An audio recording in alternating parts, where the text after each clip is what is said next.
Assalamualaikum warahmatullahi wabarakatuh.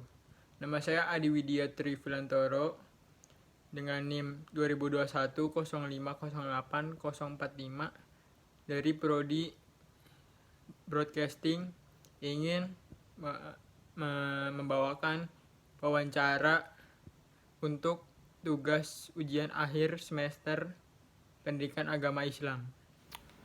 Baiklah, saya akan memulai wawancaranya.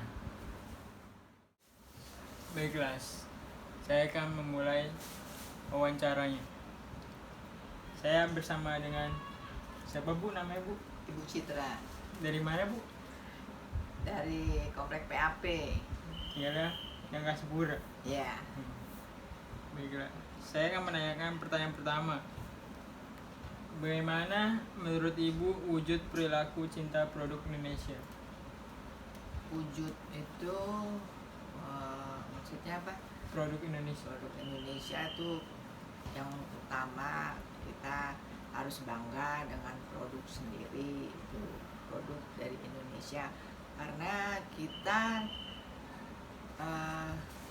sudah ada di Indonesia. Kita juga tidak boleh meninggalkan produk-produk dari Indonesia, tidak boleh kalah dengan produk dari luar. Boleh kita membanggakan produk dari luar, tapi jangan ditinggalkan produk dari Indonesia, dari negara sendiri. Ya, pertanyaan kedua adalah bagaimana yang terjadi jika kita cinta dan menggunakan produk dari tanah air kita sendiri? Baik, kita memang harus mencintai produk-produk dari Indonesia, dan kita juga bangga produk-produk dari Indonesia. Kita juga tidak kalah dengan produk-produk dari luar. Contohnya anak-anak bangsa Indonesia bisa membuat produk-produk dari dalam negeri sendiri. Misalnya anak-anak bisa membuat pesawat, bisa membuat mobil listrik. Ya, kita harus mensyukuri produk-produk dari Indonesia. Kita tidak boleh kalah dengan produk dari luar. Boleh kita mencintai produk dari luar, tapi jangan ditinggalkan produk dari Indonesia. Kita memang harus bangga dengan produk sendiri. Banyak orang-orang yang pintar membuat ide-ide, membuat macam-macam. Habis dari situ kita kan bisa nanti membuat produk dari Indonesia, kita bisa ekspor ke luar negeri, dan kita bisa mendapat pendapatan dari ekspor. Dari ekspor kita menjual barang-barang dari dalam negeri ke luar negeri. Baik, pertanyaan yang ketiga ada bagaimana cara agar banyak masyarakat yang mau memakai produk dalam negeri? Kita harus pintar-pintar menawarkan ke mereka, seperti kayak kita membanggakan, ini loh produk dari Indonesia bagus, ini loh produk dari Indonesia tidak kalah dari luar negeri, ini loh produk kita terkenal di mana-mana. Seperti contoh, kalau seandainya dengan kosmetik buatan Indonesia, kalau itu kita harus mencoba memakai cocok atau tidak. Ya, kita namanya cocok-cocok dengan produk manapun. Contohnya kalau kita dari luar negeri, mungkin kita cocok dari kulit dari luar negeri, atau orang Indonesia cocok dengan produk Indonesia. Ada juga yang orang Indonesia tidak cocok dengan produk dari luar. Itu kan beda-beda kulit. Nah, ada juga yang cocok semuanya, dari luar bisa, dari Indonesia bisa. Nah, kita harus bangga dengan produk-produk dari Indonesia. Ya.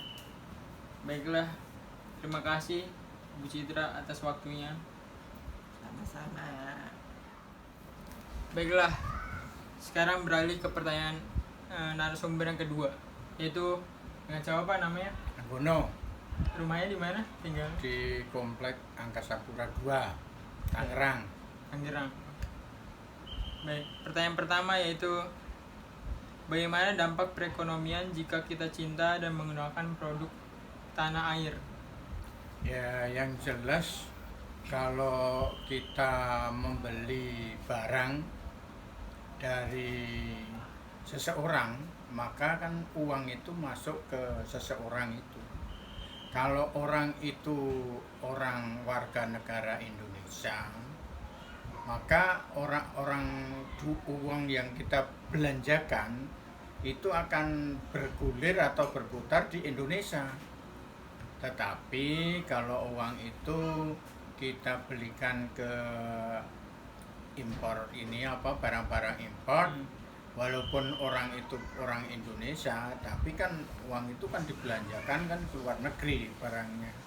Jadi artinya yang menikmati bukan orang-orang dalam negeri, kecuali orang-orang yang mempunyai barang impor itu kan dia belanja dari luar, ya kan?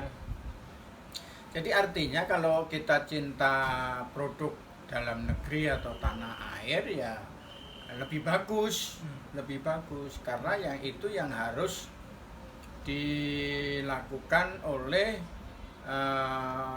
pejabat-pejabat di pemerintah maupun di DPR untuk mensosialisasikan hal-hal yang seperti itu. Perekonomiannya juga semakin lancar. Betul. Jadi lebih bagus lah. Oke. Baik, pertanyaan kedua yaitu apa alasan kita harus mencintai dan memakai produk dalam negeri? Ya, alasannya sebetulnya ya jelas lah. Yang apabila kita membeli alat-alat produk dalam negeri, tentunya kita akan membantu para produsen alat-alat tersebut untuk dapat memproduksi ulang dengan uang yang laku, barang-barangnya laku dijual tadi. Kalau barang-barangnya tidak ada yang membeli ya kan nggak ada uang masuk gitu loh. Itu Dek, namanya Dek siapa? Adi. Oh, Adi. Baik, pertanyaan ketiga yaitu mengapa kita harus cinta produk dalam negeri dan apakah produk dalam negeri bisa menyelamatkan bangsa? Jadi gini, orang ini kalau bagi orang-orang yang punya duit itu yang dilihat kan kualitas sama merek. Atau orang itu jadi gini, kalau orang yang punya duit membeli barang itu kan tergantung daripada kualitas. Kenapa orang membeli sama-sama merek, sama-sama tas, tapi kalau salah satunya yang bermerek, orang itu harga berapapun dibeli. Nah, jadi artinya produk dalam negeri itu harus mampu bersaing tingkat kualitasnya. Jadi di situ ada juga yang namanya segmentasi pasar, ya kan? Segmentasi pasar itu, jadi barang-barang produk dalam negeri itu harus ada jelas kualitasnya. Kalau kualitasnya sudah jelas, maka mau dipasarkan di segmen yang mana itu bisa dipilih gitu. Jadi ada contohnya umpamanya selebritis itu ditawarin tas yang tidak bermerek. Mereka mungkin karena kasihan beli, tapi habis itu barangnya mungkin nggak dipakai atau dikasihkan pembantunya gitu loh. Nah, itu gitu. Jadi dia lebih memilih yang branded. Yang branded artinya gini, kita ada peran daripada pemerintah untuk selalu berusaha membantu meningkatkan produk-produk dalam negeri tadi gitu. Jadi memberikan satu prioritas di pasar-pasar nasional atau internasional terhadap produk dalam negeri tadi gitu. Baiklah, terima kasih waktunya Pak Mugono. Oke, sama-sama Dek. Iya. Emang untuk apa nih? tugas. Oh, tugas. Iya. Mau kuliah di mana? Unggul. Oh, Sanggul. Iya. Oh, udah semester berapa? Semester 2. Oh, ya deh, oke. Ya, terima kasih Pak. Sama-sama. Assalamualaikum. Waalaikumsalam.